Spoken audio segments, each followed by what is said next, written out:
Your thoughts? What? What?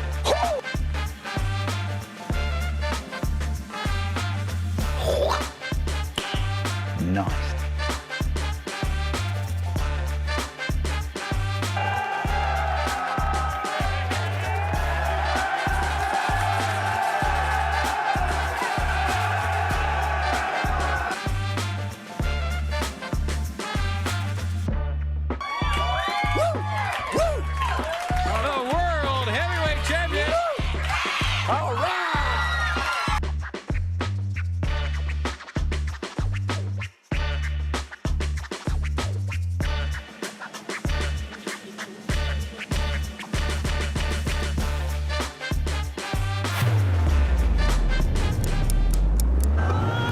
Just loving you.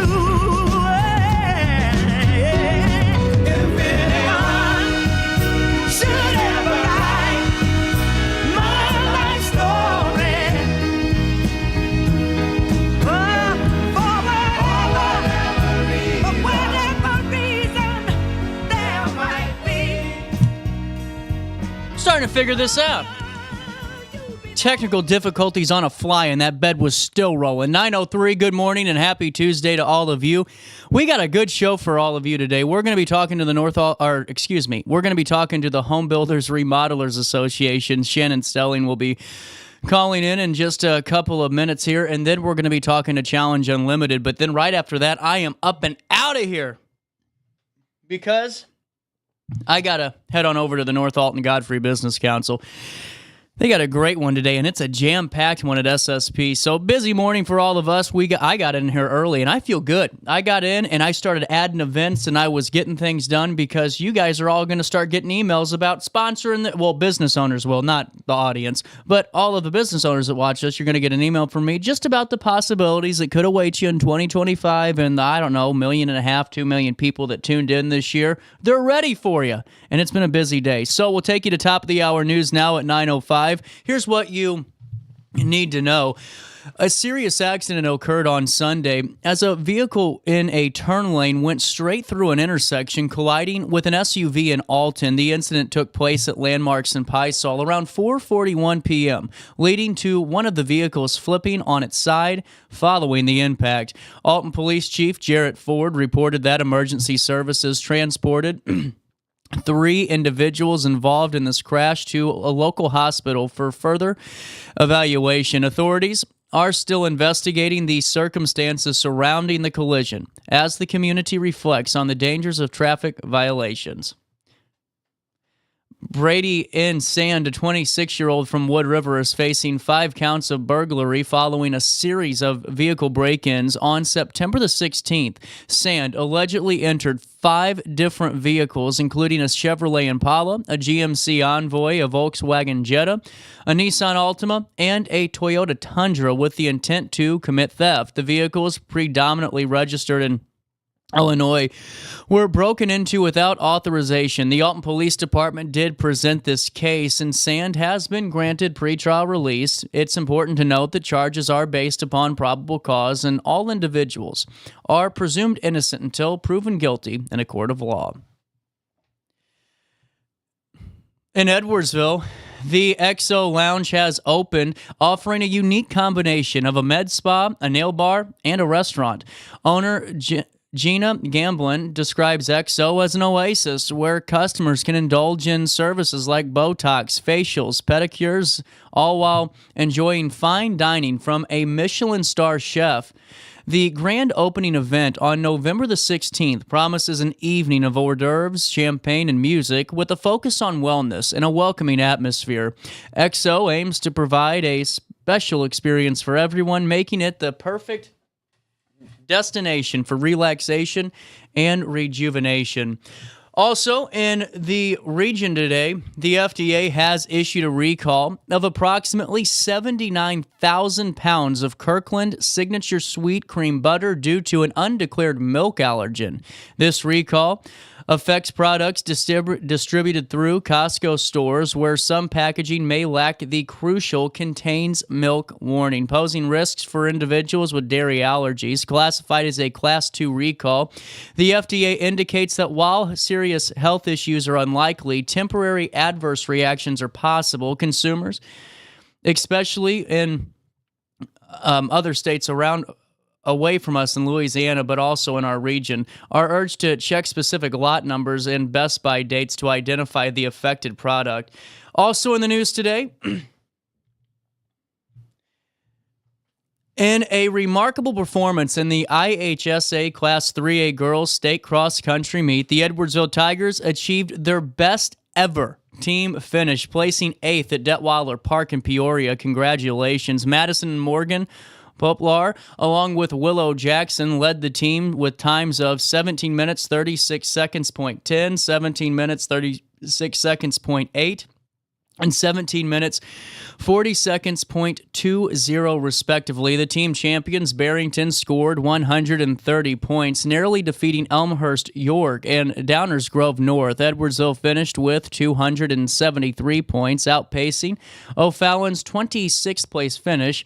Mia Sorois of Barrington, claimed the individual title. And we'll have more for you on the playoff contest, whether it's in football or track or football, cross country, you name it. We'll still be with you on RiverBender.com/sports. Granite City High School welcomed the 1996 graduate and a 2024 Wall of Fame honoree, James Rooney, who addressed social studies class about commitment and perseverance. Now, James, a detective with the New York Police Department in his 18th year, currently a task force officer, inspired students to, quote, show up every day, reinforcing that their current high school experiences do not dictate their future. He also engaged in a Q&A session, sharing insights from his career and distributed NYPD patches, creating a tangible connection to themes of service and dedication.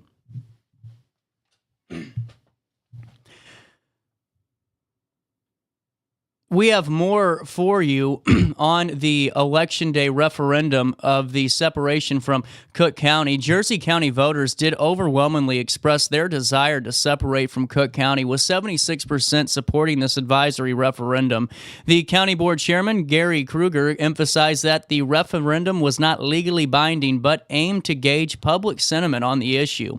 The question asked whether Jersey County should engage with other counties about potential separation to form a new state, reflecting frustrations over priorities perceived to favor, in their opinion, Northern Illinois. Although Kruger does not foresee immediate changes, he believes that these results will empower local leaders in further discussions with state officials representing a strong voter mandate.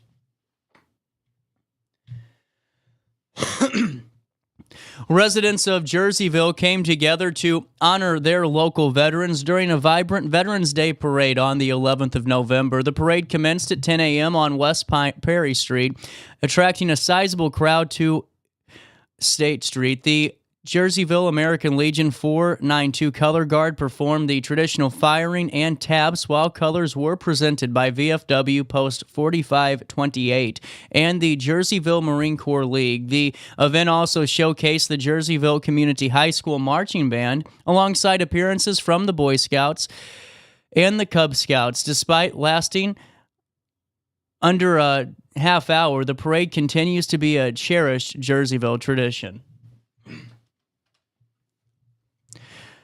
Aaron Kiles Jr. and a group of musical artists are organizing a Winter Bash Day on the 23rd of November at James Killian Park. The event aims to deliver a powerful message through music, a free Thanksgiving dinner, and a clothing giveaway for children. Kiles Jr. emphasized that the event seeks to touch hearts and drive a meaningful change with the community. He believes that true transformation comes from within, stating, quote, only God can transform the heart of a man, end quote. The Winter Bash will feature performances from local artists, providing both entertainment and support for residents facing challenges.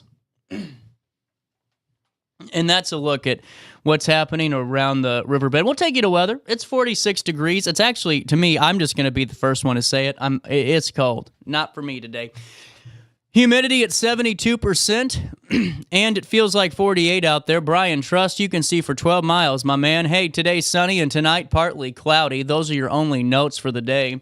Now, air quality is at 29, which is good to moderate. Now, grass is low, but mold is elevated again. So if you're having some issues, I mean, we've gotten just monsoons of rain. And then I was talking to somebody, I know we're talking weather now, but was in the gas station today, or actually at Mac's convenience store, and was talking to Liz, and she said, man, my pasture just needs it. And it's so amazing to think about that, because you think of all the rain we got in the last couple of days, and you think we can't deal with much more rain, but the answer is, we can. It's just really interesting to see how we're getting our water levels back. The UV index is something that you don't have to worry about until April, so we'll quit talking about it. Today, Tuesday, a high of 56 awaits us. A low of 41 is what takes us into Wednesday. Now on Wednesday, guys, be on the lookout because rain is coming back into the area. They're now calling for a 55% chance of thunderstorms. We'll take a look at the map here in a second. A high of 59 awaits us on Wednesday tomorrow. A low of 47 degrees is what will take us into Thursday. On Thursday, a high of 55, a low of 40. No rain in the forecast. On Friday, no rain.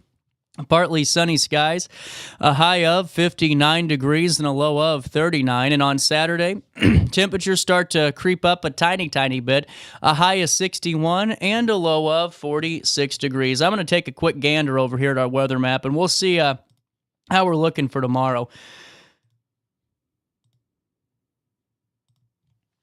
Right now, it doesn't look like too much of anything.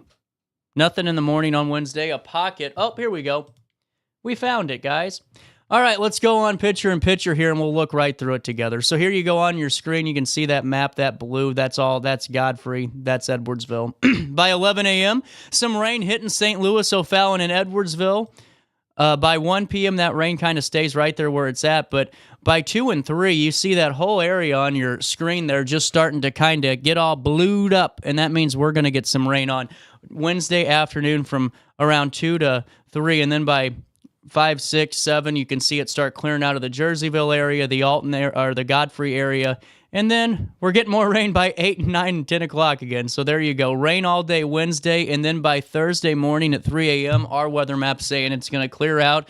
And that's a look at what's happening in the next 5 days with weather. What's happening now with weather is the following. 46 degrees, it feels like 48 for time and temperature throughout the day. 618-465-4545. This time powered by Tom Lane. He's your local State Farm agent. Before I take a quick break, you know, A Christmas Carol is coming up at Alton Little Theater, and I actually, the other day, said one of my most intellectual comments on this show, because I make a few that, I'll be honest with you, I listen to it when I do, and it's a little rough. But this one was intellectual. You know, think about this.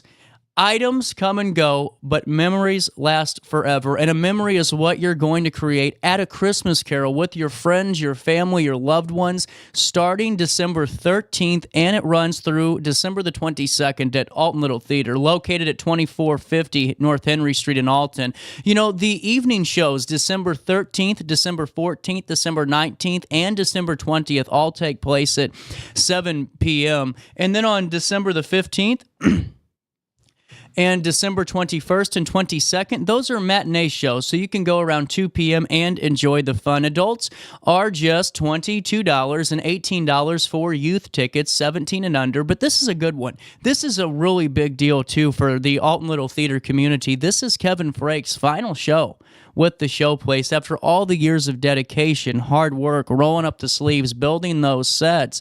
It's now time to close the book on this chapter, so be a part of this. This is historic. This really is. This is local history. This is Kevin Frake's last show at Alton Little Theater, A Christmas Carol, the edition by John Jakes, directed by Kevin Frakes with the permission of Dramatic Publishing. This is one you don't want to miss. Plus, there's so much more going on at Alton Little Theater. They are on the show all the time, and we're talking about the New Year's concert, concert that's getting ready to come up at the start of the year, and so much more. more. Go to altonlittletheater.org.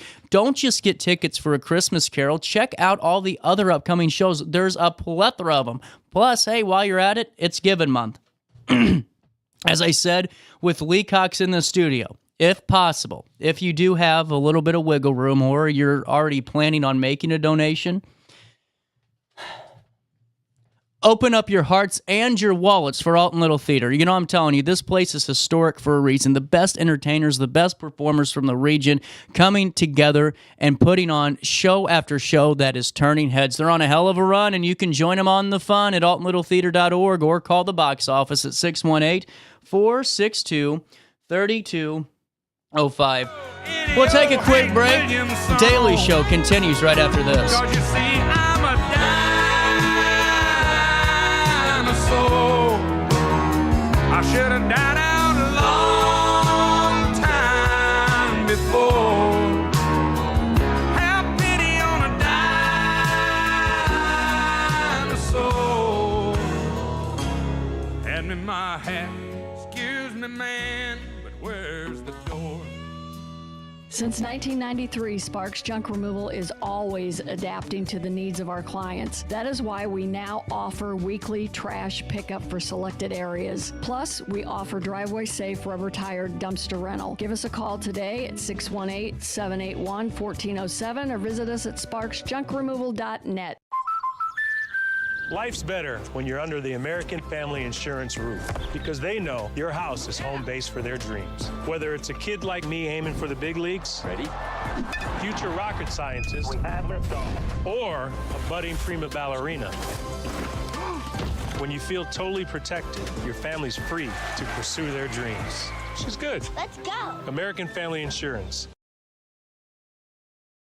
No matter the season, Play It Again Sports in Edwardsville has the gear the athletes need to get in the game. Whether you're shopping for the newest sports equipment or saving money on quality used gear, Play It Again Sports carries what you need to maximize performance to get the most out of every swing, kick, stroke, or shot. We'll even buy your used goods, paying cash on the spot. We carry all the gear for all the sports all year long. We're your hometown sporting goods store. Play It Again Sports, conveniently located at 4 Club Center Court in Edwardsville. Yo, what up? It's Mike Keith, the proud graduate of Lewis and Clark Community College. I got my start in broadcasting and now I work all over the country. I discovered my path in media, but I could have been an electrician.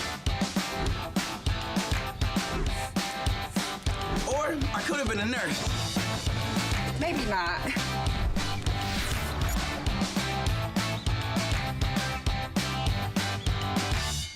I had an amazing experience with Dr. Haug and her team.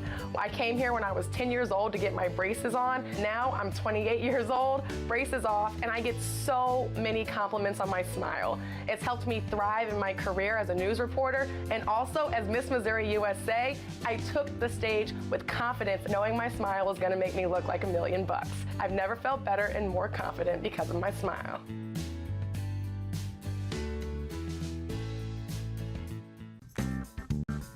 Has free checking become a thing of the past? Not if Liberty has anything to say about it. With 3 free personal checking options and even a free business checking account, free is alive and well at Liberty Bank. The local bank that gives you free checking choices and more cashing in your pocket. Bank locally, bank Liberty. For more information, visit www.bankliberty.com.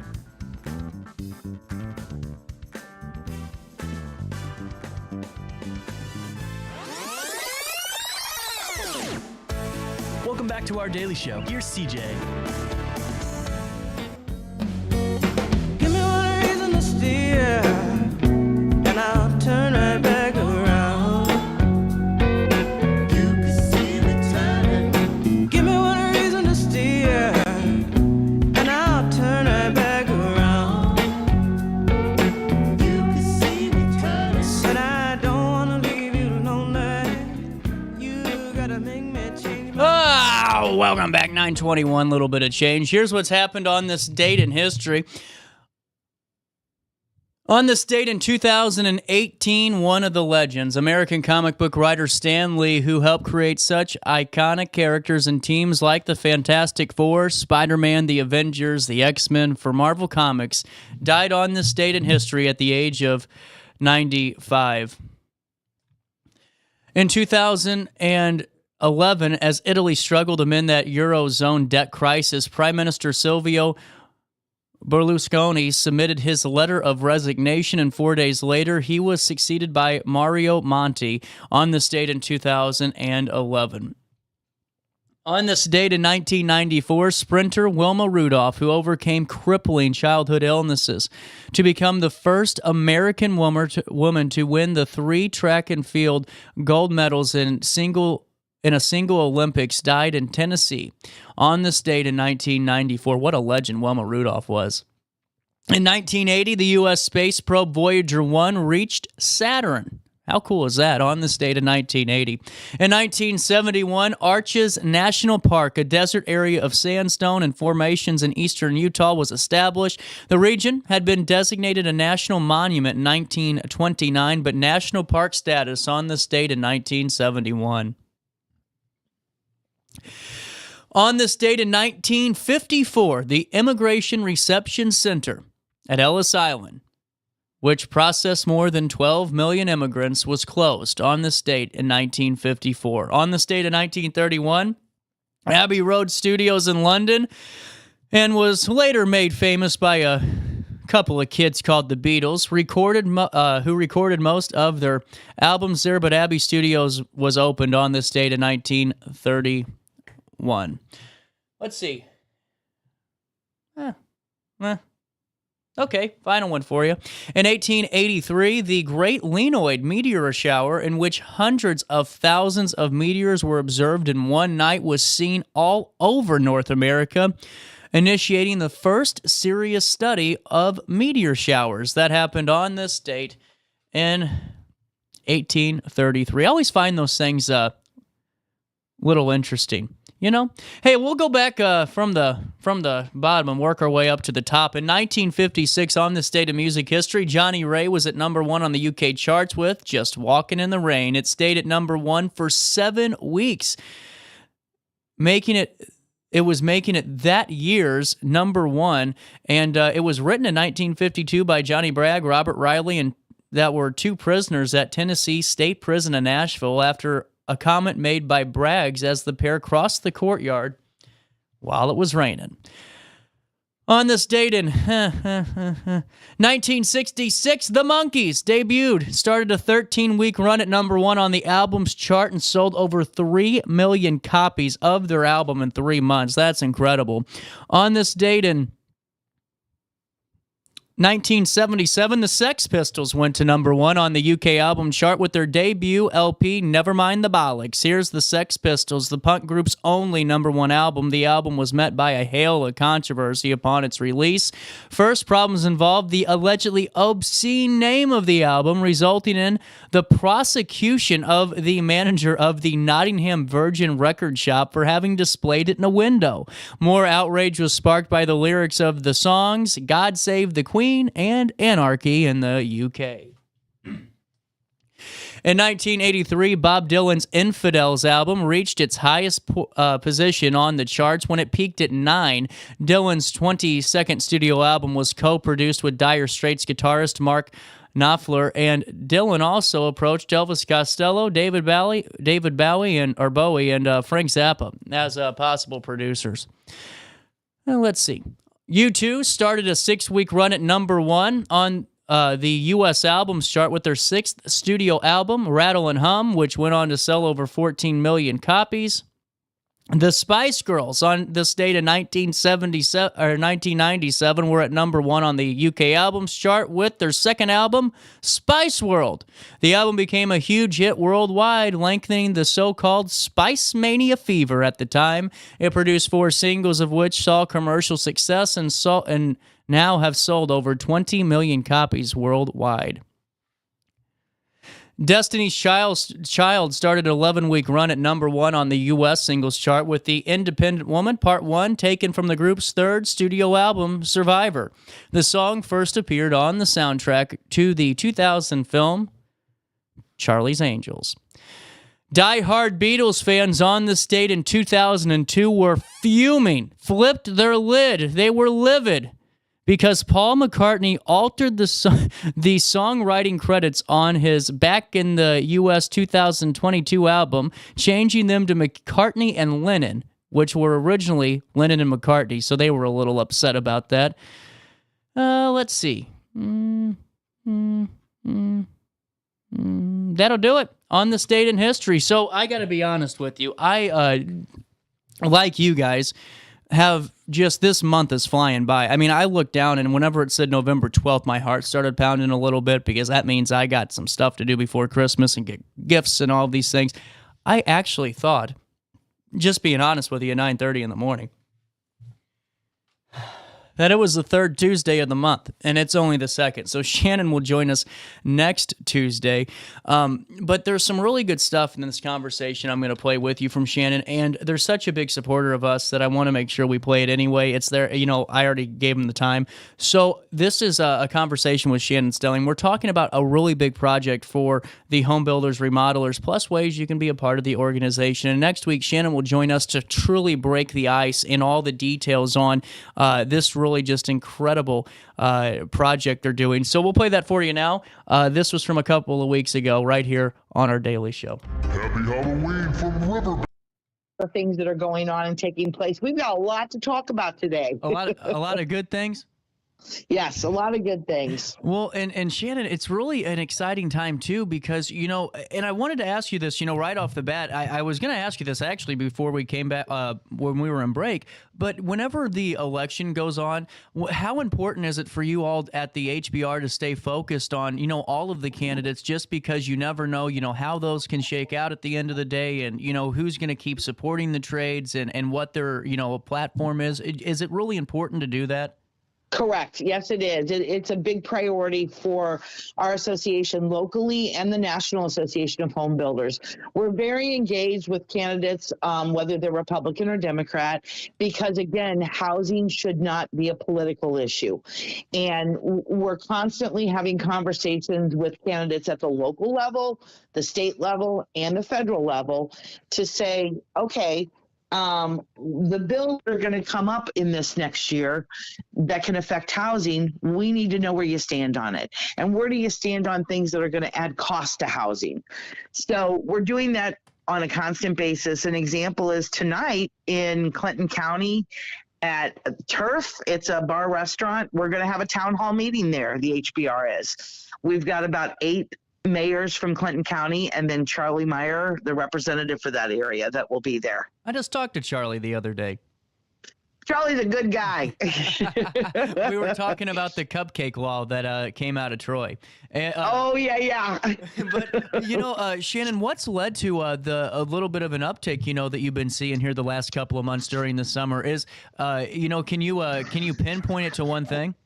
Well, I don't think it's one thing. I think it's a combination of a few things. One is the interest rates did start coming down again, and that always has an impact. But two, again, there's no inventory out there. Existing homes are limited to what's available to people. And if it's limited to what's out there existing, that means the only other option is to build new. And our builders are staying busy. It's crazy. You talk to our trade partners that support them with supplies or do, subcontractors that are helping do the work. They're busy. They're not sitting at home, collecting unemployment. They're busy. Right. Well, and another thing I was going to ask you about that, because that's really become a topic, is that inventory issue. Have you guys looked into or had the conversation of, how do you build new if, if you only have a limited amount of land? I know there's a lot out there, but has that ever been talked about with the big organization? Well, here's what the discussions have been. Many of the municipalities several years ago went to minimum square footages on lots and homes sometimes that are larger than what they used to be, right? If you look at homes that are 50 years old, they sit a lot closer together, or they sit on smaller lots. That's some of the discussion that's starting to happen within the municipalities to say, look, do we need to reevaluate how many homes we're putting in areas, how much square footage it's going to be required for a home, because that's a way to help bring the cost down if the lot's a little bit smaller, and if a little bit smaller home can be built. Instead of 3,000, 4,000, 5,000 square feet, some of these homes, we're seeing a little bit of a turn back to the 1,300 to 1,400, 1,500 square feet homes. And that leads right into another thing. An example of that would be the infill program in Belleville. Have you heard about this yet? No, you were talking to me a little bit about this before we came on, but this sound fill me in on this. So the city of Belleville is working with the HBR and some of our builders, and they're taking lots where homes have been demolished that the city owns, and we converted it into an infill program.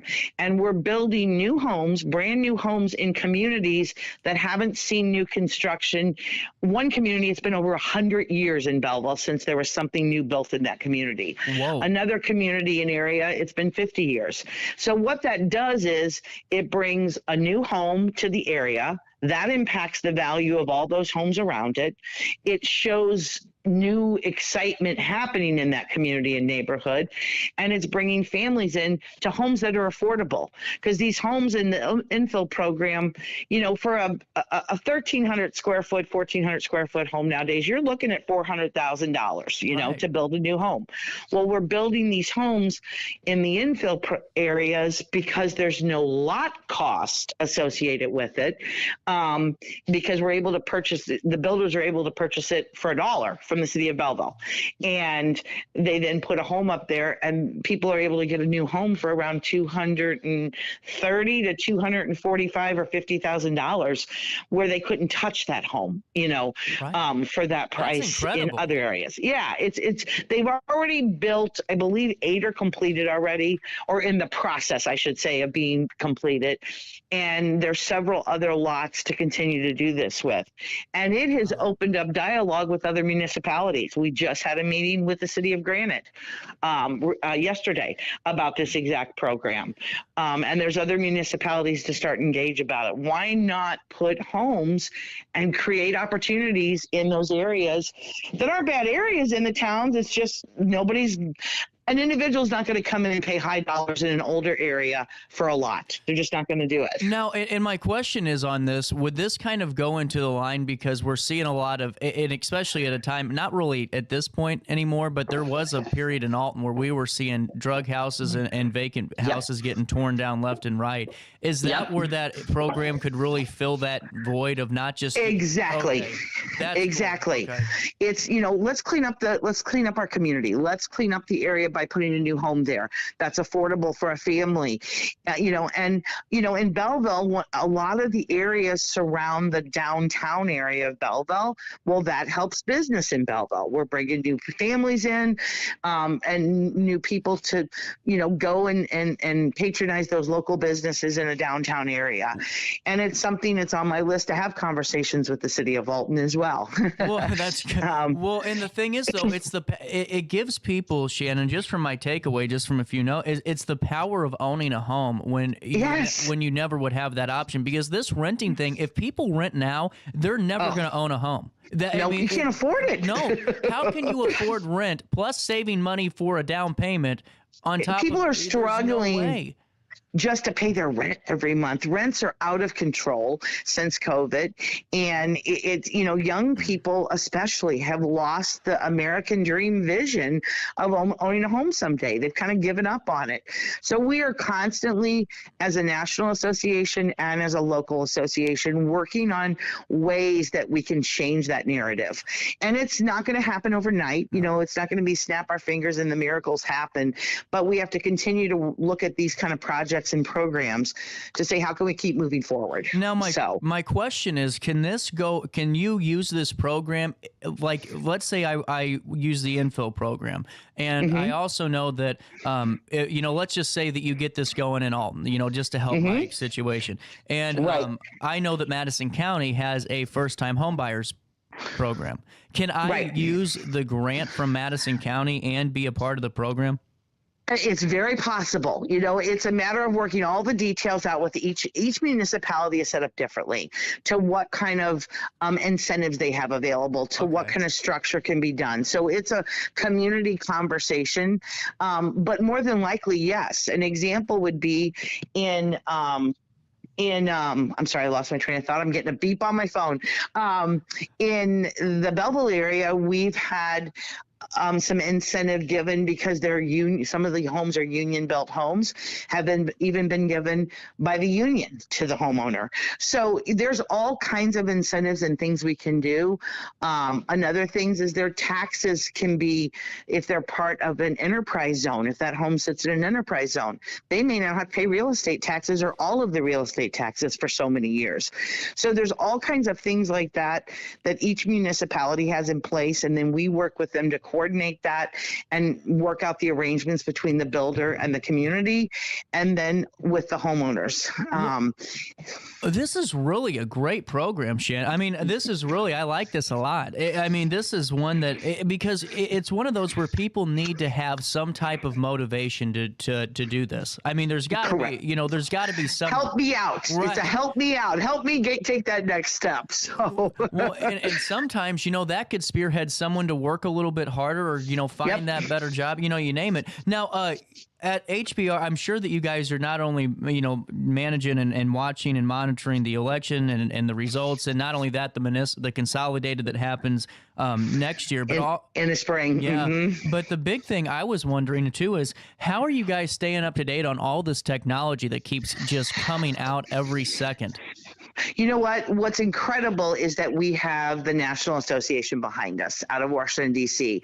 As an organization, our national headquarters is very in tune to everything that affects the housing industry, energy codes, energy efficiency on homes. We talked last year about IECC 21 and the impact of the costs.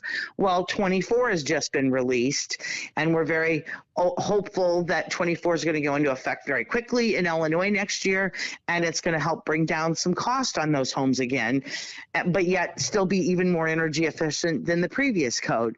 So that's all part of the support that's provided to us from National, and they're supporting 700 chapters like our chapter here, the HBR, across the country. Wow. Well, and that's what, I'm just seeing this, and even the national organization to stay up to date with all of this. It's actually kind of alarming how much is coming at us. And now, how important is it for consumers with all of these new products to kind of stay up to date and really know, who is doing their due diligence on their testing? Yeah, and that's what you just said is so important. It's doing your homework as a consumer, and kind of the HBR locally, we've done that for you, right? If I tell consumers all the time when I have conversations, if you're not sure about a company, or you're not sure if it's an out-of-town company or a local company, solar is a perfect example. There's some great local solar companies providing solar panels for homes. Yeah. Unfortunately, there's a lot of companies that come from out of town that nobody knows or doesn't have as much interaction with, and sometimes it's not the best fit for the consumer. And I am all about promoting local. Stay local. Work with our local builders, our local solar installers, our local plumbers. There's about 240 members in the HBR here in the Metro East that are Missouri and Illinois companies that are all local, and they go through a vetting process. Not that every company's perfect. There's always going to be hiccups, right? Right. But you can know that they've gone through the vetting process with our association to say we have expectations, and they have to be local. They can't be from Utah driving in and I'm going to canvass 4 neighborhoods and put solar panels up on your house, So those guys are the worst. There is nothing worse. I could tell you many horror stories, CJ. We could talk a long time about that. But you're safe when you stay local, and if you want references, they can always pick up the phone and call the HBR office.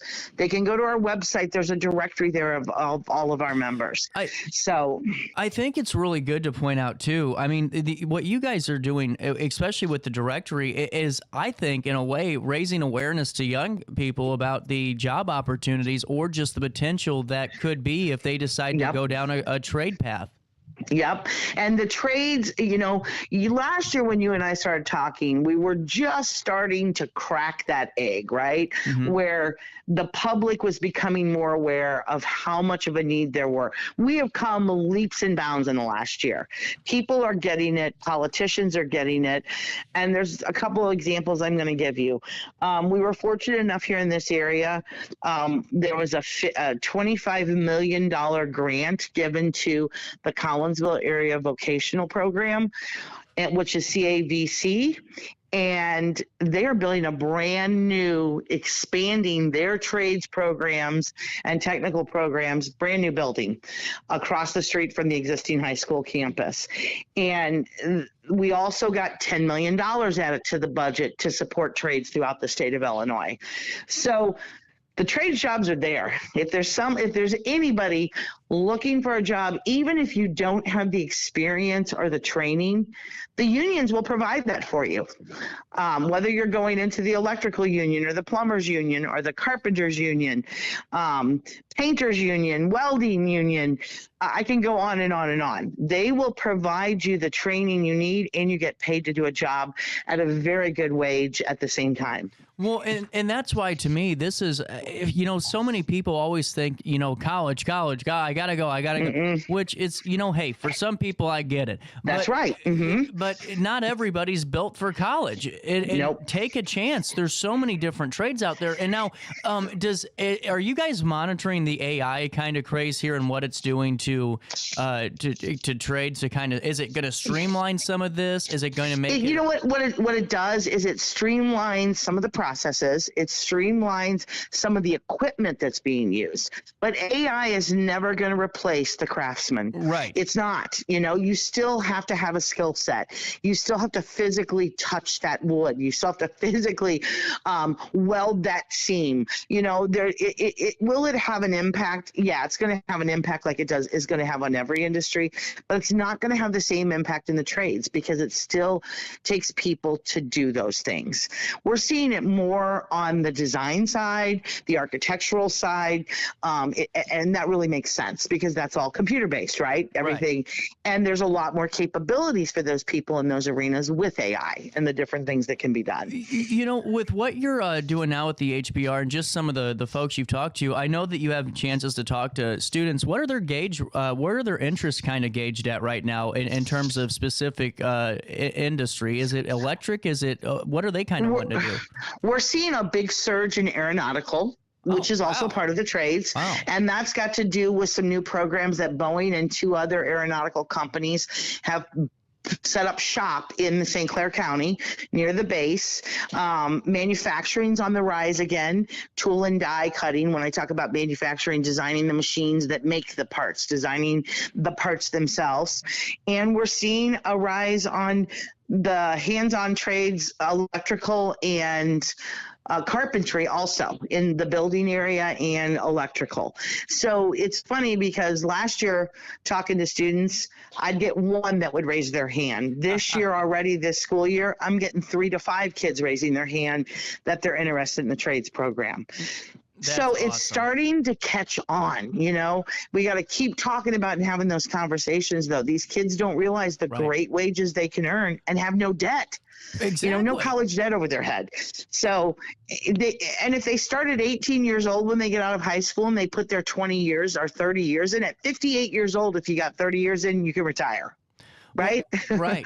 Well, and the thing is, I mean, it's just it does so much too. I was kind of wondering for a lot of high school students, to do in anybody when you're doing a project and you're working on a team building something, and whether or not or you're doing something to wiring, you name it, to see that project completed does a lot to the morale. And right now, my generation is like depleted morale base. It's like there's a malaise on this country, type of thing. But it's we God, that could really help. I mean, these jobs help motivate people.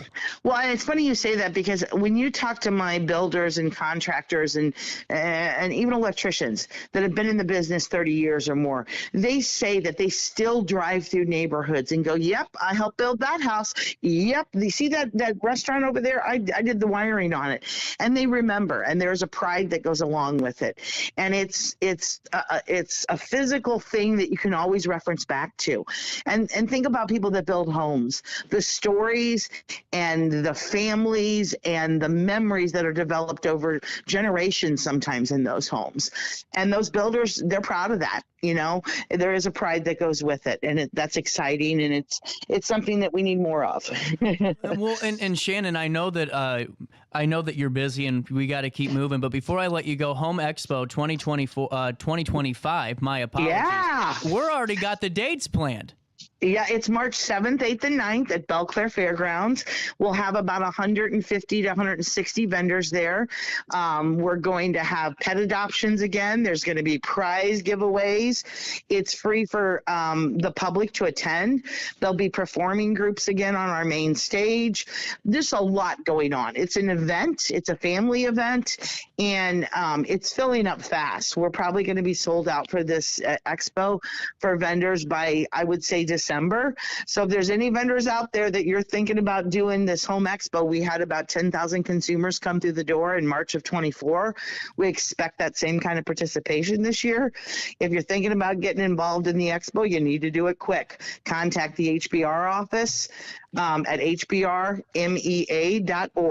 or make a phone call and we can get you in the show. Absolutely. And Shannon, before I let you go, anything else that I need to talk about today with you? I'm going to give you a teaser for next month, and we're going to really talk about it. We're going to talk about the Wish Home next month, and that's all I'm saying. There you go. That's a tease for what's to come. Hey, Shannon, always great talking to you. I'm glad we're getting our conversations back going, and excited to talk about this really great project next month.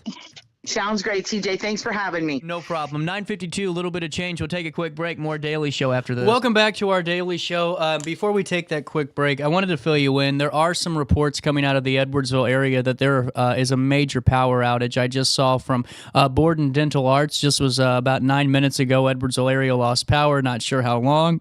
If you're trying to call our office, please be patient, and that's from Borden Dental Arts. Angie Abel, friend of the show, was weighing in on that, but this is important. RiverBender.com is aware of this. The news team's working on getting some information out there to all of you. But I just wanted to make sure that you guys kind of knew that before we headed into the top of the hour, that there is, yes, that power outage in Edwardsville. If you have hair appointments, dentist appointments, doctor appointments, maybe you're even planning on getting lunch, I'd call and make sure that the power is still there, the lights are on, because, you don't want to waste the drive. So if you're just hearing this at 9:49, there are reports. We haven't confirmed, I haven't talked to the news team yet, but I'll check here in a second, that there's a massive power outage in Edwardsville, and businesses are affected. So if you're going down that way, please make note of it. We're working on an Ameren call right now, is what I was told just a couple of minutes ago. So we are monitoring that. We are also monitoring multiple situations here in the Riverbend area today. Our team is out and just flying right now. So wanted to make sure you all were aware of that. At 9:50, we will take that quick break, and we'll come back and chat a little bit more. But if you're just tuning in, the Edwardsville power outage, reports of a significant power outage in Edwardsville. We'll keep you updated on that and so much more on this 12th day of November. Ready for fantastic deals? Head to Village Dispensary, where every day is a celebration. Start your week with 25% off dog walker pre-rolls on Monday. Tuesday, enjoy 25% off Divs gummies. On Wednesday, enjoy 30% off Nevada pens. On Thursday, it's 30% off CQ sodas, margaritas, and more. Friday, enjoy 3.5 grams of Megatron by NGW and Cronuts number 4 by Paul Bunyan for $25. Visit VillageDispo.com and shop now. Picture This and More has been a trusted name in the Alton community for more than 30 years, with the last 3 being right here on Broadway. We specialize in quality framing at affordable prices. We also feature works by local artists because we're proud of our community. If you have valued treasures to display and preserve, we're sure to have the perfect fit with our large selection of custom framing and display options. Whatever color, shape, or size, Picture This and More has the look you need. Stop by today and let us help you with your next project. Do you need to declutter your space? Time to call me, the Queen of Junk. Since 1993, we have grown to be the leader in residential, commercial, and property management junk removal. At Sparks Junk Removal, we are eco-friendly. We recycle, donate, or repurpose items back into our community. Trash is our last resort to the landfill. Plus, with our all-inclusive service, our crews handle everything from labor to lifting and landfill fees. Give us a call or visit our website, sparksjunkremoval.net, to reclaim your space today.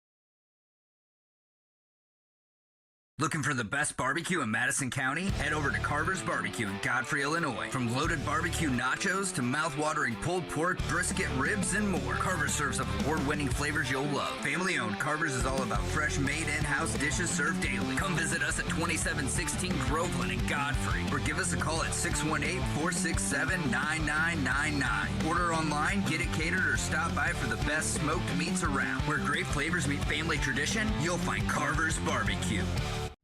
You're listening to Our Daily Show with CJ Nasello on RiverBender.com. The desert on a horse with no name. It felt good to be out of the rain. In the desert, you can't remember your name, because there ain't no one for to give you no pain. La, la, la,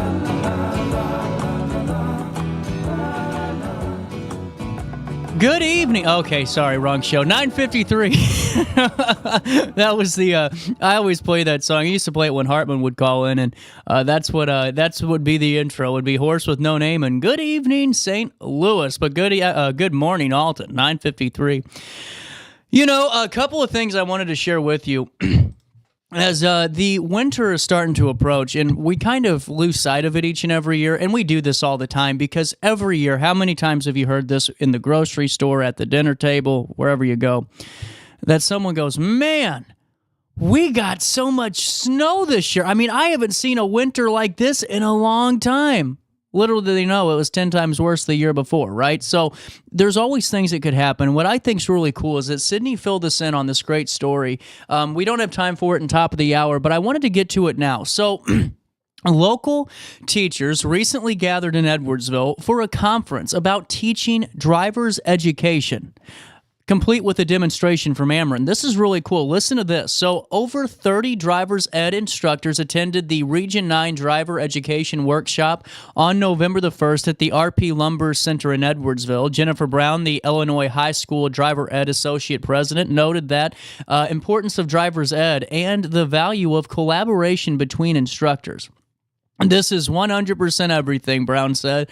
A lot of what we do, we share and we feed off one another. We're not only in the classroom, but we're behind the wheel too, right? There's a huge challenge when it comes to that. These are invaluable tools for us to be able to talk and collaborate and to get information. Brown added the driver's ed is one of the most important pieces of education students receive at the high school level. At the conference, teachers learned about different teaching techniques, resources, and opportunities available to learn to them as drivers ed instructors. They also watched a demonstration from Ameren spokesperson Brian Bretsch, who explain what to do if a power line falls on or near your car. Now, this is important stuff. According to Brecht, drivers should stay in their vehicle, avoid touching any metal, and call 911. Wait for that first responder or an Ameren linesman to clear the area before you exit this vehicle. Here's what he had to say. What I'm going to showcase today is something that we're hoping that more and more drivers and driver instructors share, and that's if your vehicle leaves the roadway for whatever reason, and if it comes comes in contact with the power pole and lines come down on it, we want you to stay inside the vehicle, Brett said. If the vehicle catches on fire and you must exit, Brush explained that you should jump as far away from the vehicle as possible, keeping both feet together.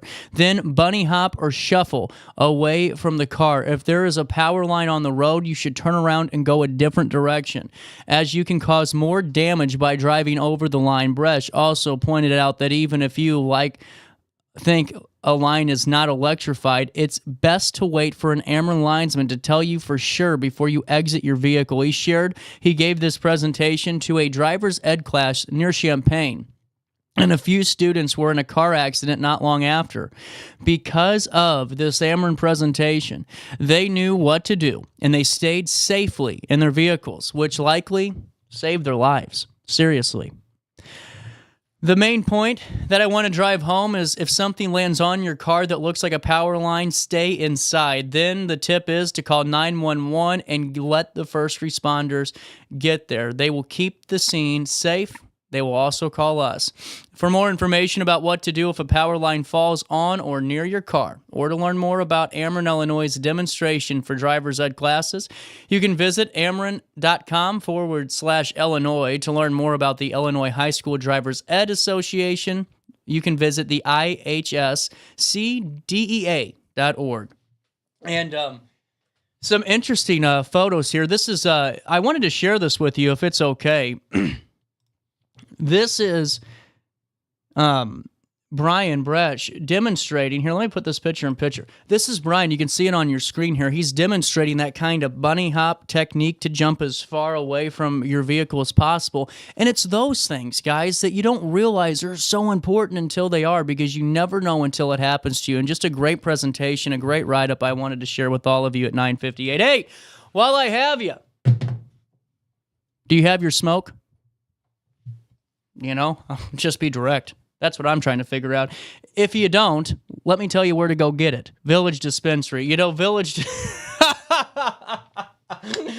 My live reads for Village are good. You know, at Village Dispensary, every day is truly a special place. I mean, look at that on your screen. Buy one, get one, 50% off. Wana gummies, buy one, get one, 50% off. Every day is special. Look at this.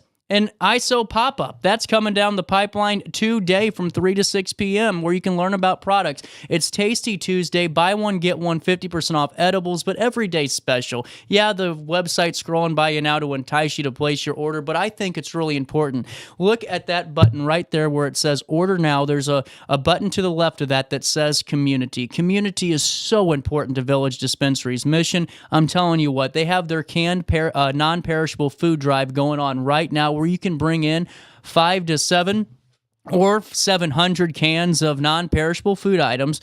You bring them in, you get 10% off extra. How cool is that? You know what? Every opportunity, Village Dispensary is really trying to be that partner in the community with the fall markets and all of this wonderful events that come down the pipeline and programs like the canned food drive I just talked about. You know what I think's great too? It doesn't matter if you're brand new to the cannabis game or you're resuming your cannabis career after the 30-year wait period you gave it up in from the 70s to the early 2000s. I get it. Hey, totally. It's time to get back to it. So you use Village Dispensary. You know why? It's not just the fact that I think they're the best, because listen, it's just the way it is. It's the fact that their bud tenders actually care about you. It's the fact that their bud tenders want you to get the best experience possible. It's the fact that when you go in there and you already have your order placed, you're walking out in 2 minutes. But it's also the fact when you go in there and you're kind of scared because you've been having some issues and you haven't been able to eat right. So maybe someone told you about trying cannabis or THC or a CBD and you're nervous. They have that consultation area. So they'll pull you to the side, they'll take care of you, and they'll make sure that you are educated and ready to go and feeling comfortable and confident when you utilize that product. At Village Dispensary, it's not just those edibles you see. It's vapes, topicals, tinctures, flour, you name it, you got it over there at Village. But also, it's their accessories. These things are getting crazy. You know, whatever happened to just a little dugout and a bat? Not no more. At Village Dispensary, that's a prime example. If you go over to their accessories tab, like is on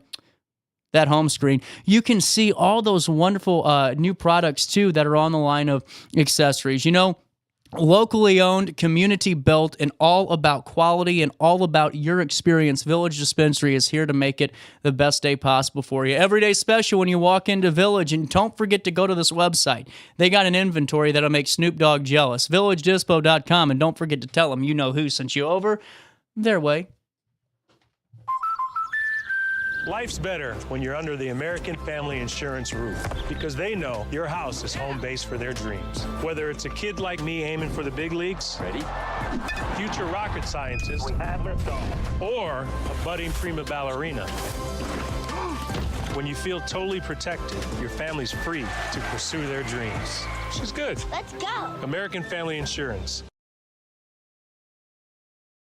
When life throws unexpected challenges your way, you need a versatile legal ally to protect you. Sean Lentz, with over 12 years of experience, is here to help you in a variety of avenues. From personal injury to criminal defense and even semi-truck accidents, Sean Lentz has your back. Don't wait for the justice that you deserve. Call 618-465-8000 and see how Sean can help you today. No matter the season, Play It Again Sports in Edwardsville has the gear the athletes need to get in the game. Whether you're shopping for the newest sports equipment or saving money on quality used gear, Play It Again Sports carries what you need to maximize performance to get the most out of every swing, kick, stroke, or shot. We'll even buy your used goods, paying cash on the spot. We carry all the gear for all the sports all year long. We're your hometown sporting goods store. Play It Again Sports, conveniently located at 4 Club Center Court in Edwardsville. Ready for fantastic deals? Head to Village Dispensary, where every day is a celebration. Start your week with 25% off Dog Walker pre-rolls on Monday. Tuesday, enjoy 25% off Divs gummies. On Wednesday, enjoy 30% off Nevada pens. On Thursday, it's 30% off CQ sodas, margaritas, and more. Friday, enjoy 3.5 grams of Megatron by NGW and Cronuts number 4 by Paul Bunyan for $25. Visit VillageDispo.com and shop now. Picture This and More has been a trusted name in the Alton community for more than 30 years, with the last 3 being right here on Broadway. We specialize in quality framing at affordable prices. We also feature works by local artists because we're proud of our community. If you have valued treasures to display and preserve, we're sure to have the perfect fit with our large selection of custom framing and display options. Whatever color, shape, or size, Picture This and More has the look you need. Stop by today and let us help you with your next project. Welcome back to our daily show. Here's CJ. Here they have a lot of fun, putting trouble on the run. Man, you find the old and young, twisting the night away. Yeah, twisting. Everybody's feeling great. They're twisting the night away. 10:04, welcome back. Yeah, I'm yelling. Why not? You know, hey, top of the hour news hitting you in the nose on this 12th day of November. But Charles Thomas for us was on the scene over there at Exo Brands. We were talking about this in the top of the hour at 9 o'clock, but we're going to take you there now. Exo Brands cut the ribbon in Edwardsville and consists of that lounge, that nail bar, that med spa, and that personal utopia. Exo offers premium lifestyle services to guests who value and invest in their health and well-being. We were there on the scene, and we'll take you there now. 3 years waiting. I cannot tell you how excited I am to be here. It's been a collaboration of so many people making this happen, and we are fortunate for every single one of them. You can make Exo the day of your life. Anything can happen here, from drinks to dinner to the most amazing services to being your best inner and outer self.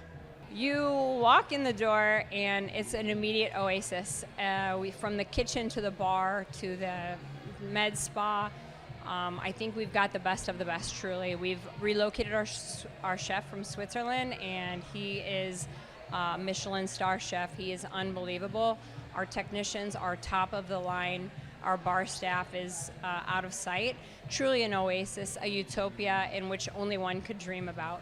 based on the concept, talking about med spa, manicure, pedicure, a little bit of Asian influences. I brought also here in the kitchen, so we're gonna have some fusion influence for what we're talking about the food, and everything is gonna be connected with the local product, the local environment, and what the people likes, of course. So excited for this new experience. Me and my team, we welcome here to XO. From now on, here for you. We perform aesthetic services from Botox, filler, facials of all kinds, IV therapy, and health and wellness services, including medical weight loss, hormone replacement therapy, and sexual health. What I'm most excited about at XO is that we offer a variety of services for every age group and for every person, both male and female. The energy, the happiness, the comprehensive and bountiful amount of services that you can get here is better than anything else you'll find in this community. I'm just very excited for the opportunity to be able to work at XO and all the opportunities they have to offer. For example, our staff is amazing. We have a basement that has all the amenities that you could possibly want and need. Not to mention, we have an incredible med spa upstairs, and the lounge is phenomenal. The food is phenomenal. Gianni is one of the best in the area. Yeah, it's exciting. I mean, listen, I was fortunate enough to play a long time in the National Hockey League, and that same exhilaration that you get when you win a game, win a series, win championships, is the sort of same feeling you get when you open a business and you want it to thrive and be successful. It's small victories to get to the end, but building this brand with Gina has been fun. She's a dynamic person that thinks through stuff, and as you can see just by the brands you see behind me, it's again a lot like a franchise of a hockey team, and you're part of a great team here. And I think for me, it's something as an athlete that you miss when you're not playing, and so for me, it's a real thrill to be a part of it. You come into this place, you will not believe that you're in Edwardsville. You're going to look around and go, my goodness, this belongs in Beverly Hills. This belongs in Las Vegas. This is not what we would see in Edwardsville normally, but she's awful proud that she's from here and awful proud that it's here in Edwardsville, and I think the city's going to love it. Edwardsville's a great town. I can't think of a better place to be. It's very local, and everyone loves everybody, and there's just so much support within the community, and we're very thankful for it. This is our first location. We have many locations to come. I believe we'll go to Chesterfield next, with hopes of Nashville soon after. 3, 2, 1.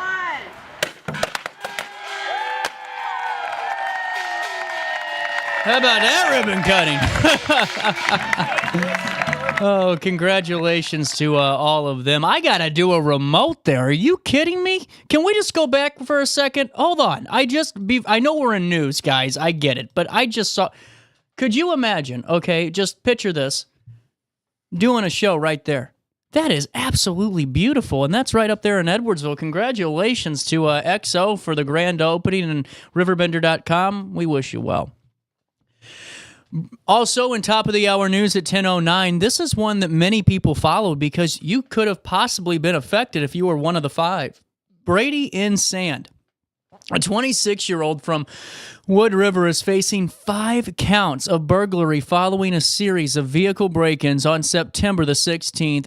Sand allegedly entered 5 different vehicles: a Chevrolet Impala, a GMC Envoy, a Volkswagen Jetta, a Nissan Altima, and a Toyota Tundra, with the intent to commit theft. The vehicles, predominantly registered in Illinois, were broken into without authorization. The Alton Police Department has presented the case, and Sand has been granted pretrial release. It is also important to note that charges are based upon probable cause. A serious accident occurred on Sunday as a vehicle in a turn lane went straight through an intersection, colliding with an SUV. The incident took place at Landmarks and Pius all around 4:41 p.m. on Sunday. Here's what we know. It led to one of the vehicles flipping onto its side following the impact. Alton Police Chief Jarrett Ford reported that emergency services transported 3 individuals involved in the crash to a local hospital for further evaluation. Authorities are investigating the circumstances surrounding the collision as the community reflects on the dangers of traffic violations.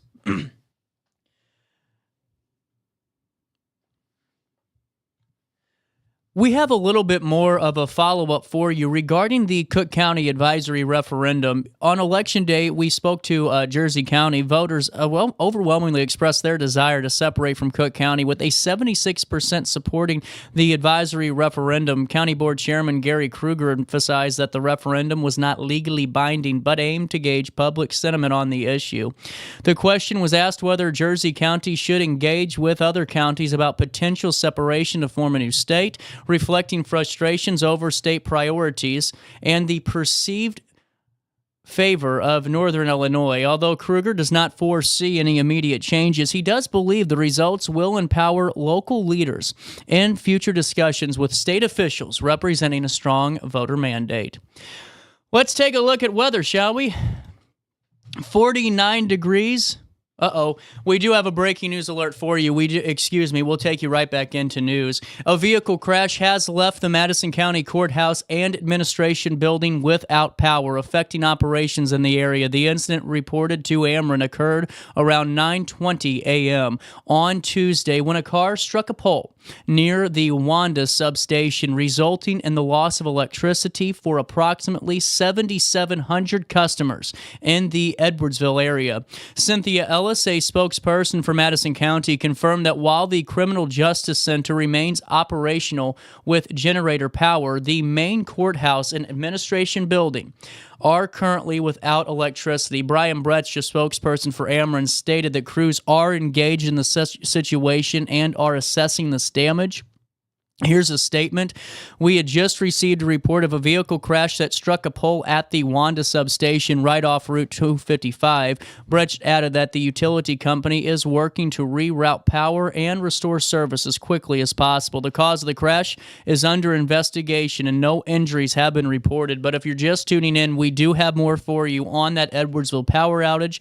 A vehicle crash has left the Madison County Courthouse and Administration Building without power. This affects operations in the area. The incident was reported to Ameren, Illinois, and occurred around 9:20 a.m. this morning when a car struck a pole near the Wanda substation. It resulted in the loss of electricity to around 7,700 customers that are in the Edwardsville area. Cynthia Ellis, a spokesperson for the Madison County, did confirm that while the Criminal Justice Center does remain operational due to generator power, the main courthouse and the administration building are currently without electricity. In other area businesses, other area institutions are affected in this. Brian Brecht, a spokesperson for Ameren, Illinois, stated that crews are engaged in the situation and are assessing the damages. And here's his quote again. We just received that report of a vehicle crash that struck a pole at the Wanda substation right off of Route 255. Brecht added that the utility company is working to reroute power and restore service as quickly as possible. Stay tuned to RiverBender.com for more information. Now let's take a look at weather at 10:14.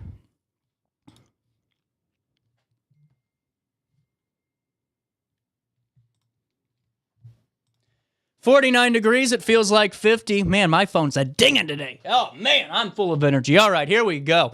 Feels like 50 degrees, humidity at 72%. Today, sunny, and tonight, partly cloudy. No weather notes for you. Air quality today is at 31. Mold is moderate today, so if you're having some issues, we got a lot of water in the air.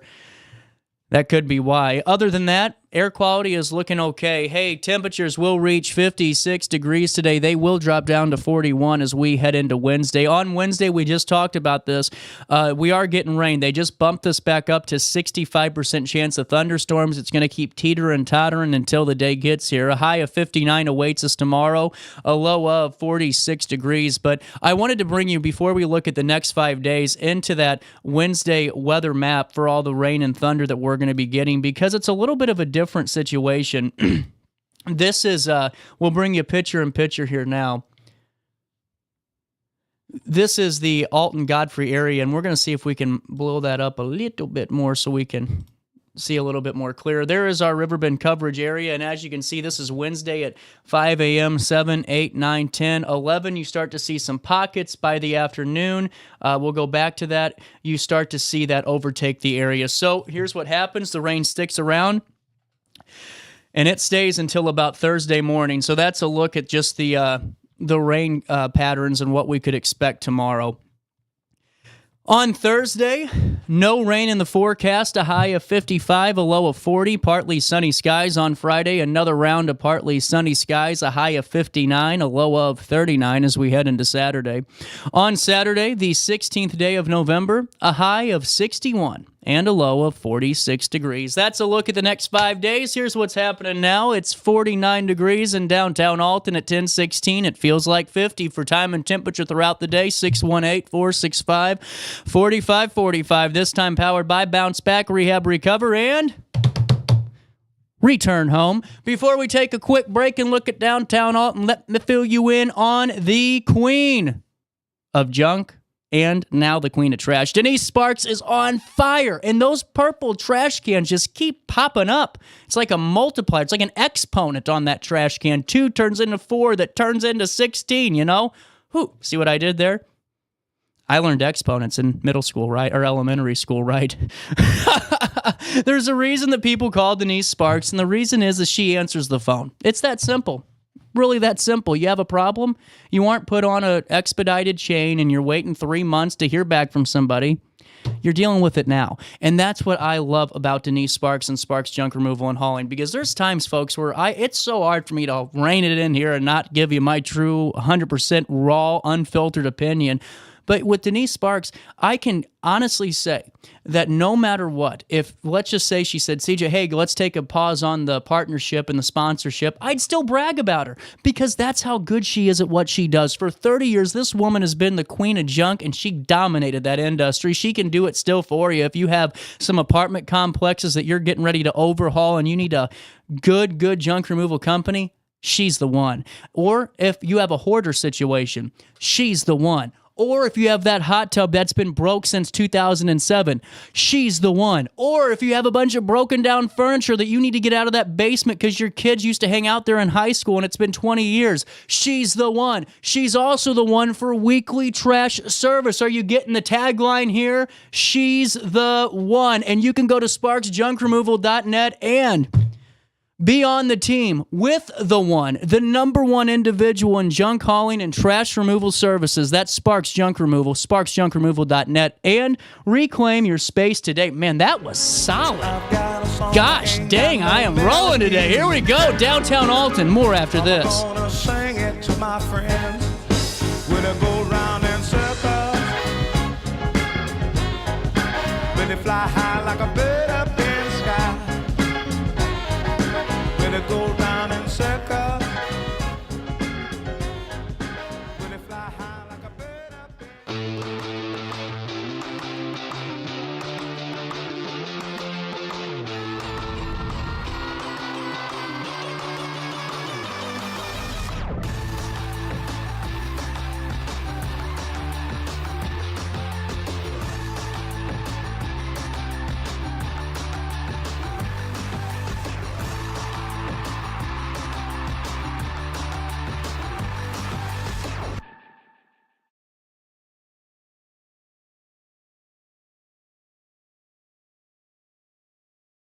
I set the thermostat so my house would be warm when I got home from work, but the kitchen is still cool. At Barrett Heating and Cooling, we stand behind every Linux system we sell. My dealer said he'd take care of everything. At Barrett Heating and Cooling, we understand everyone wants prompt, professional service. Turns out it wasn't my furnace after all, just a little something blocking the vent. Pretty smart dog if you ask me. For service you can count on, call Barrett Heating and Cooling. Lennox. Innovation never felt so good. Macias Insurance Agency, providing quality products with extremely competitive prices. As an independent provider, we source multiple companies to offer the best rates possible, covering auto, home, business, and life insurance. Our goal is to provide quality service that meets and exceeds customer expectations. You can rest easy knowing the Macias team is working round the clock to ensure that both you and the most important parts of your life are covered. Our qualified professionals make the insurance process easy so you can live carefree and focus on what matters most. Visit MaciasInsuranceAgency.com today to find out what our team can do for you. I had an amazing experience with Dr. Haug and her team. I came here when I was 10 years old to get my braces on. Now I'm 28 years old, braces off, and I get so many compliments on my smile. It's helped me thrive in my career as a news reporter, and also as Miss Missouri USA, I took the stage with confidence, knowing my smile was gonna make me look like $1 million. I've never felt better and more confident because of my smile.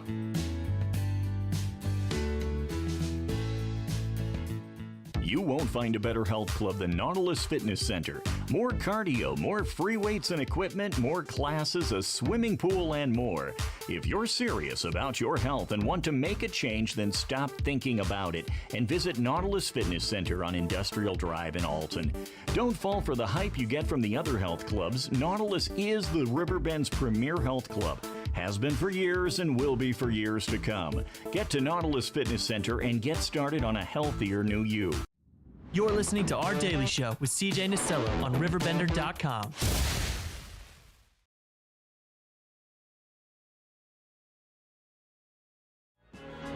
I've got a song, I ain't got no melody. Man, I don't know what's going on here. I was supposed to talk to Stephanie today, too. Maybe it's a me thing. I don't know. All I do know is this. Charles Thomas was out yesterday over there in Clayton, and I wanted to play a little bit for this of this for you now. Oh, someone was walking down in the bay. Is Stephanie here? No? Okay, we'll do this. I wanted to fill you in about the really cool, the National Military Memorial of the National Memorial of Military Ascent, and fill you in on this. Charles Thomas was out there in Cafe Napoli. We couldn't get down there, the whole team, but we really wanted to. Charles was able to get some sights and sounds of this, and we'll bring it to you now. Thank you, thank you. My name is Colonel Retired Michael Morrow, and I am the mayor of Grafton, Illinois, and the president of the National Memorial of Military Ascent. Thank you all for coming out this evening on Veterans Day to honor our veterans and support our project that we have going on in Grafton. I want to give a very special thank you to the Cafe Napoli for hosting this event and working with 8-time Emmy Award winner, Food is Love, Master Chef Lasse Sorensen, for preparing this gourmet meal tonight. Thank you, thank you. We are honored this evening to have with us 2 World War II veterans right here in front by my table. The first one is Sergeant Ken Luttrell, and the second one is Corporal Tom Lacey. Ken is 100 years young. Tom is catching up. He's 99 years young.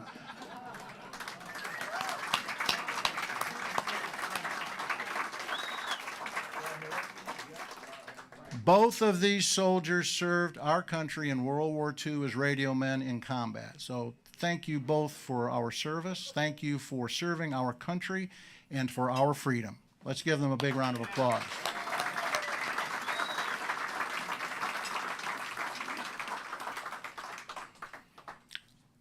I am honored to serve as the mayor of Grafton, Illinois, where 17% of the population of Grafton are veterans. That is the largest per capita in the state of Illinois. Tonight, we want to highlight 2 of our own hometown veterans that have been working nonstop to make this memorial a reality. The first veteran, Sergeant Richard Flowers, Vietnam veteran, National Memorial of Military Ascent Commissioner, and past commander of Post 648 American Legion in Grafton. Richard is no longer able to answer the call of duty. He passed away this last year after succumbing to cancer. His last words to me when he came into my office was, "I support this project with my whole heart, and I know you will make this happen." Some gave a little, some gave all, and Richard gave all. I also want to tell you that tonight his widow, Lula, is here at the front door where she greeted you this evening. Would you raise your hand? And let's give her a big applause.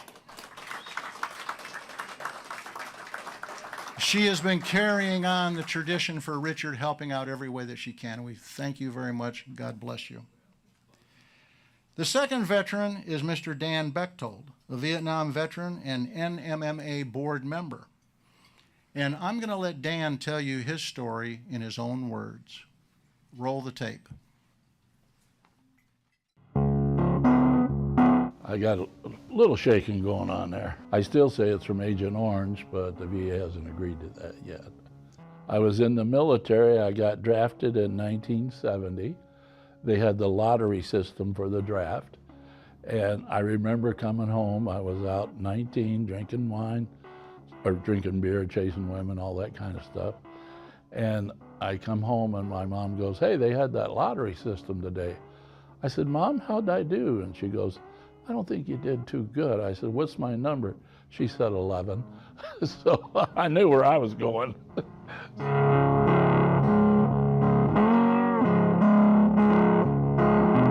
When most of us got our draft notice, we didn't question it. It was our duty.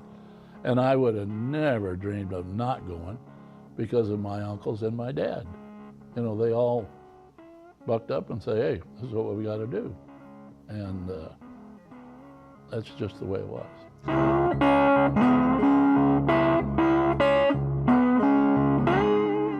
And I was up in the mountains in the Central Highlands for 5 months. We had an asphalt plant, and we were building a road through Goodview Mountain. And I got transferred down to the 1st Cav down in Benoit. Now, the 1st Cav, they were still looking for trouble. We weren't. So anyway, I got down there, and that captain lines us up, and he goes, "Anybody here drive a semi?" I looked back and forth, and I said, I raised my hand. He said, "Okay." He says, "You go with the Sarge down to the motor pool. He'll take care of you." I said, "Okay." So I got down to the motor pool, and the Sarge goes, "How long you been driving a semi?" "Never driven one in my life." He pulls his pistol out, cocks it, and goes, "I'll to shoot you right now. Right now." I said, "Sarge, I grew up on a farm. I back wagons in. I got to drift." He says, "We're pulling out at 0400. You better be able to parallel park that thing." And so I'm out there for 8 hours doing this semi thing. And it went real well, and I didn't have any problems. I mean, we got sniped a few times. They hit a few mines, but me personally, no, I didn't have any of that. So our convoy did, but I didn't personally. I'm one of the luckiest guys in the world. I'm here, I'm sitting, I got everything. I got my fingers, I got my arms, I got my legs, and my head's still on straight to a degree. You have to check that out of my wife. But anyway, I can still talk about it and not go off on a frenzy or whatever. I've been in this town since '98. It's a great little river town. And what you see in Grafton as a nice little community, everybody's bound to make Grafton successful. And when people come to Grafton, they're here to have a good time.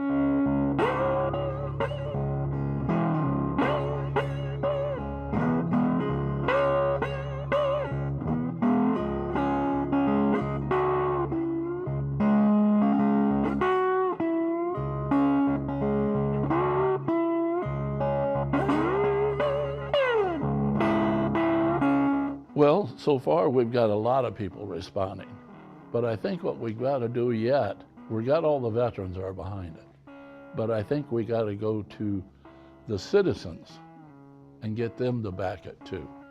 We need everybody. You know, even though they weren't there, but they might have had a uncle, a grandfather, whatever. The whole community needs to kick in. And I think it'll happen. It's just down the road yet. And I want it to happen in my lifetime. So, and I think it'll be good for our little town.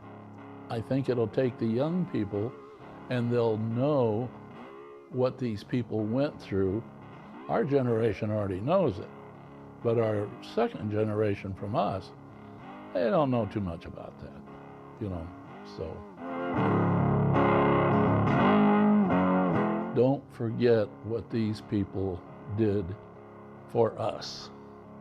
Don't forget. Whether it be the Normandy beaches, or the Vietnam War, the Iraqi War, or Afghan. Don't forget these people. They did this out of their hearts. So, to protect us.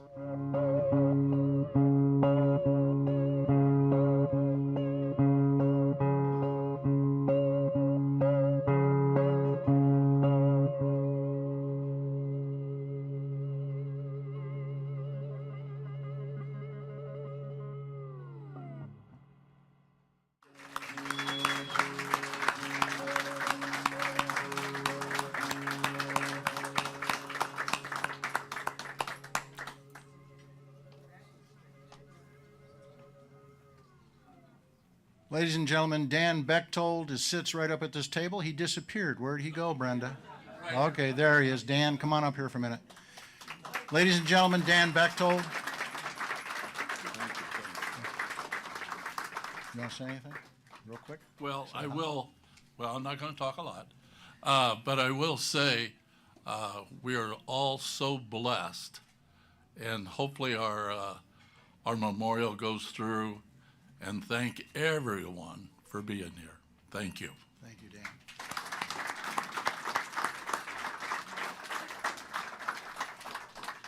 Ladies and gentlemen, it is now my distinct honor to introduce to you my co-chair for this campaign, my fellow combat engineer and my friend, Mr. John Simmons. But before I ask John to come up and say a few words, let's watch this next video. Play the video, please.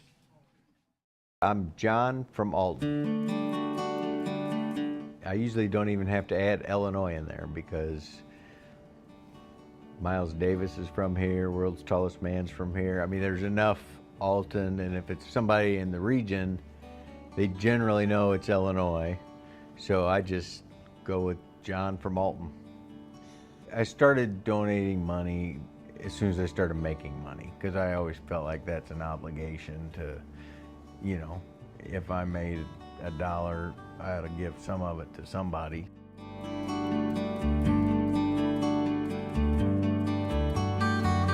Jane and I and our whole family have decided to support this National Memorial of Military Ascent in Grafton, Illinois. It's not in our town, but it may as well be. It's in our region. It's right here. You can't get to Grafton without coming through my town. You know what I mean? It's kind of, we're all together in this. I think this memorial in our area will have a great impact. I mean, when you think about other projects like this, they're in DC. You know, I mean, most people aren't going to get to DC to see it. This is something that our region can come and see.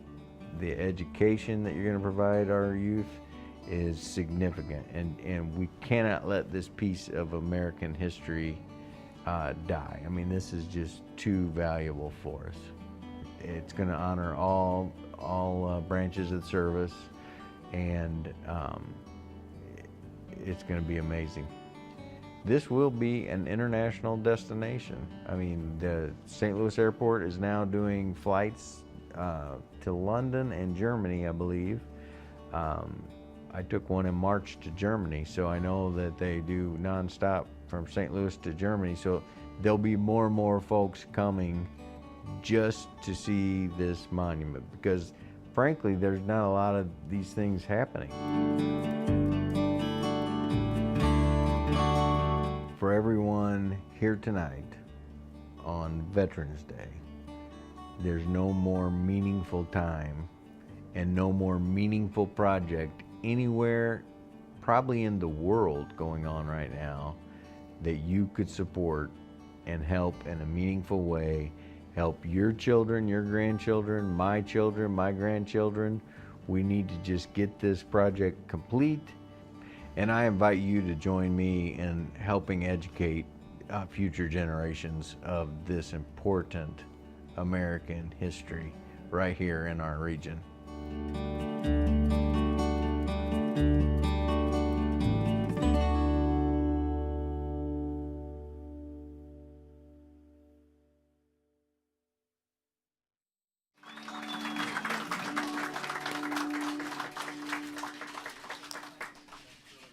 Ladies and gentlemen, before I bring John up to the podium, I have a very exciting announcement to make.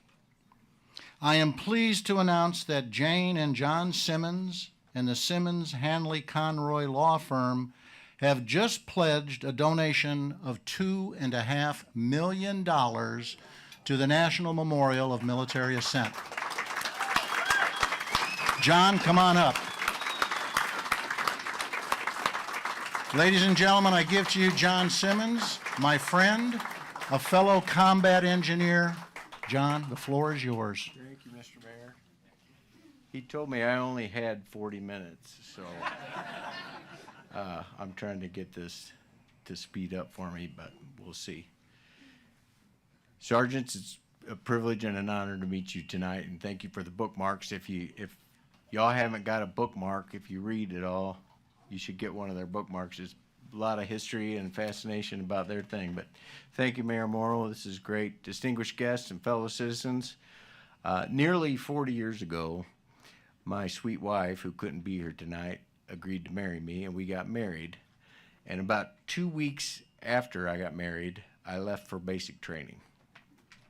So, after weeks of basic training at Fort Leonard Wood, I went to Army school to train to become a combat engineer. That MOS is a 12 Bravo, but as with so many things in my life, I'm not a typical combat engineer. As fate would have it, I was selected to become a bridge crewman piece of this combat engineer. And our Telemundo friend, this is where I'm talking about the bridge thing came into it. We were talking earlier, and we were talking about what bridges mean and can do, and I said, did you read my speech? So anyway, I did another 14 weeks or so of training in that, and I just remember how proud I was to join the long line of Army combat engineers, literally paving a way for me. Still cherish that. But anyway, we specialized in building temporary and permanent bridges. And the best part, on occasion, I'm a 19-year-old kid, and on occasion, we got to blow up a bridge.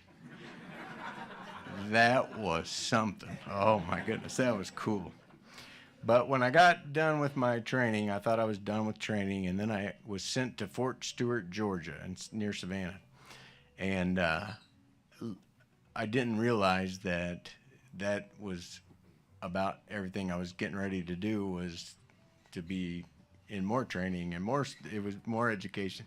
It was a time of peace for the United States. So we had nothing to do but practice. And so we practiced. I mean, it was crazy. I cannot imagine what you gentlemen went through, but anyway, something my dad told me one time about, he was a combat engineer himself in World War II. And he used to say this about bridges, and he would say, bridges don't just connect two pieces of land. They connect communities, they connect generations, and they even connect possibilities. So tonight, the memory of those words bear particular weight as this national monument is coming to fruition. And so, anyway, when Mike, if I can call you Mike? Yes. Thank you, sir. When Mike shared his plans for this memorial with me, it hit me really deep, and I was really moved. And as a combat engineer, I understood the symbolic power of what we're building in Grafton. I also happen to know the architect who I see tonight, Jamie Henderson. Thank you for being here. But, yep, thanks, Jamie. But anyway, I knew firsthand as an engineer that what we're building isn't just about construction. It's about creating a pathway for folks. It's about moving people forward. And this memorial will stand more than just bronze and steel and stone. It will serve as a bridge between our past and our future. It will help our children and grandchildren and generations to come understand just how America, alongside with our allies, confronted and defeated the greatest threat to freedom in the 20th century, that being fascist Germany. Some have asked, maybe even you, Mr. Mayor, I don't remember, but some have asked why Jane and I, along with our law firm, Simmons Hanley Conroy, chose to support this monument in Grafton when we are very, very active in Alton. And the answer lies with something I learned while I was in the military, and that is that we don't compete, we complement each other. You know, when the Navy wins a successful engagement, America wins. When the Army is successful in battle, America wins. When our Air Force, Marine, and Coast Guard brothers and sisters accomplish their mission, our nation's stronger. So the branches of our military don't compete, they complement. And they complement in great service of great purpose. And the same is true of Grafton and Alton, ultimately our entire St. Louis region.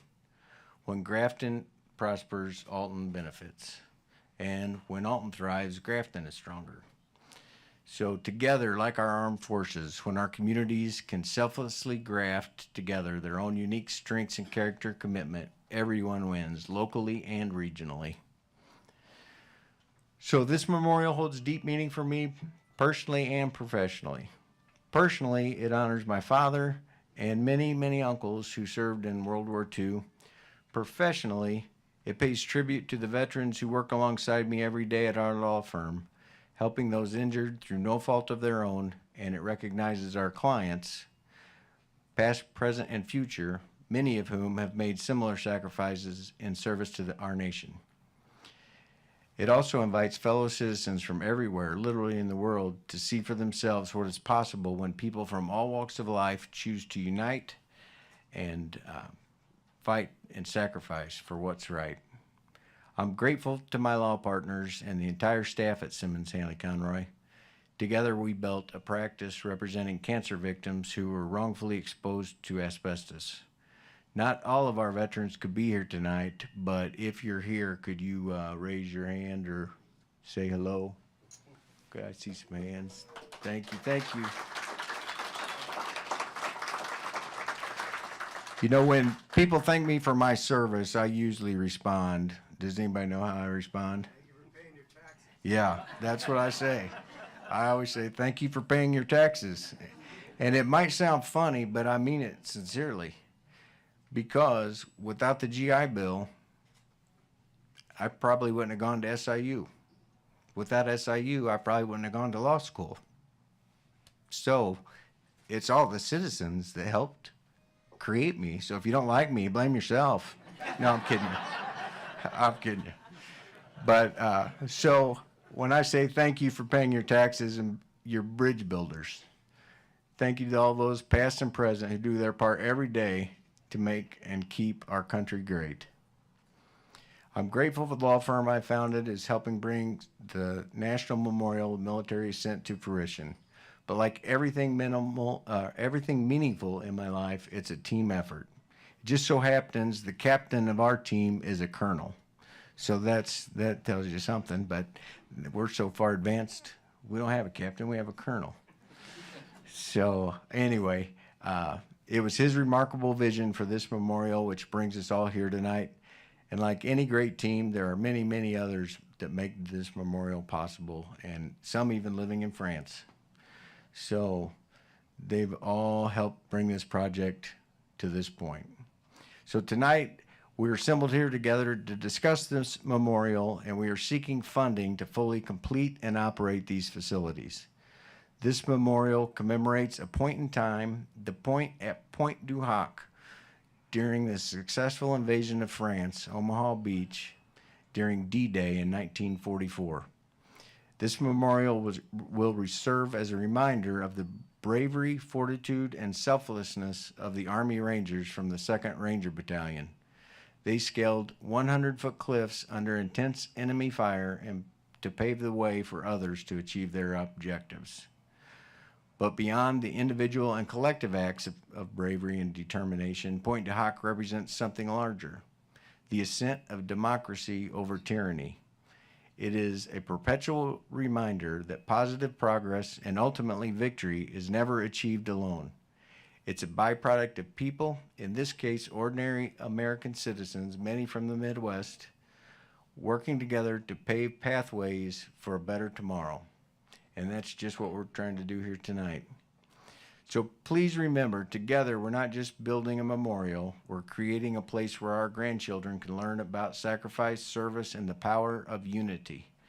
A place where we can understand how ordinary Americans can come together to accomplish extraordinary things.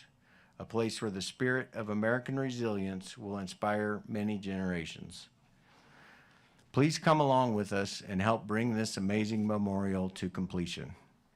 With our donation, we're over halfway there. There will be 12 bronze, and you can see on Sam's mock-up that he did, the student who did it. You're 13, right, Sam? Yes. Well, that's pretty amazing. Keep it up. If you haven't had a chance to talk to Sam, you should. He's an amazing young man. But in this memorial, there'll be 12 bronze statues replicating the Rangers that are ascending these cliffs. Real similar. And the mayor and I measured these cliffs in Grafton, and they're, within feet of the height that they actually did. So it's exact. It's going to be perfect. So I just want to tell a little bit about the background of these monument things real quick, because a bronze statue is not cheap. So we were trying to figure out, okay, well, we don't need to break the bank on some statues, replicating fellas climbing. So we thought, well, we'll use the latest technology in this effort. So we had some Rangers come to the site, and they were scanned, like from every angle. Each one took how long? It took about half a day for each Ranger to be scanned in. They did it from every possible angle, and it's unbelievable. Anyway, so then from those scanning images went to Portland, Oregon, and what Portland did was 3D printed these statues. And then from Portland, they're going to North Carolina, to the Carolina Bronze. Yeah, Carolina Bronze is the name of the outfit. It looks like a steel shop to me, Dave. I don't know. I've seen some foundries like that in granite. So anyway, but that's where they're going to make them bronze. And so we did this as cheap as we possibly could figure out. Anybody that gave us any opinions or advice on how to cut costs, we tried to do that with keeping the quality there. But each of these statues still, even with our efforts, costs about $250,000. And there's going to be 12 of them. So if we could have some help, that would be tremendous, because that's not chump change, as they say. So if we could have some of those sponsored, even each individual statue or whatever, please talk to the mayor about how that could go about. There's also several other specific remaining items for sponsorship, including a brick program thing we're doing that we have information on, or you can feel free to talk to the mayor about. But anyway, that's about it for me, Mr. Mayor. I just want to say thank you all for being here. We hope you're generous. We hope you like this project. I know I love it. And Mr. Mayor, thank you so much. Thank you for being here. God bless you. God bless the United States of America. Thank you.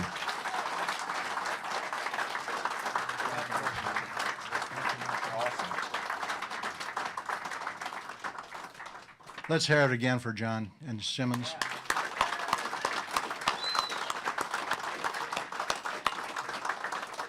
Well, one of the things you picked up from John was that he's a combat engineer, I'm a combat engineer, and we are both co-chairs for this project.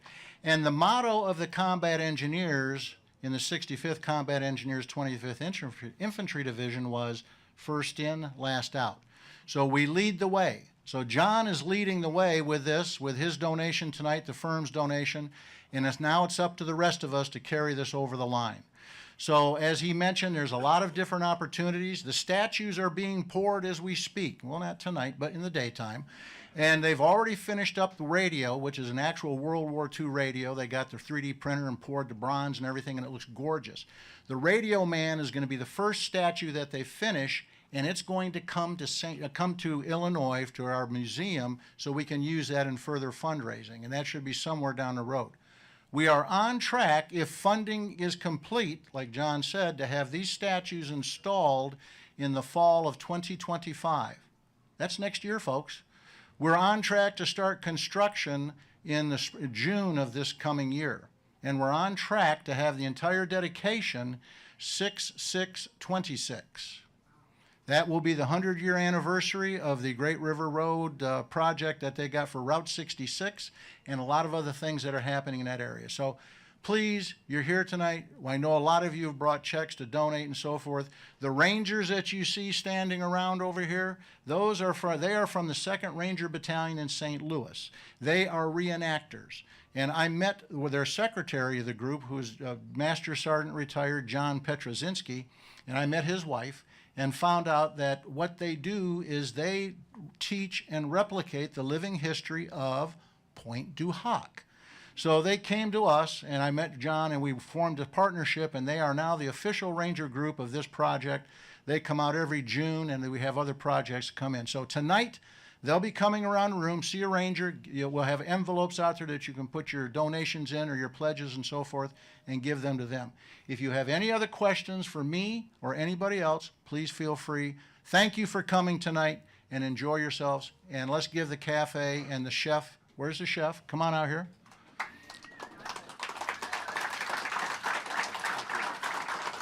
Chef Lasher Lawrenson, Food is Love, prepared and helped the cafe to do this. And Chef, would you please say a few quick words?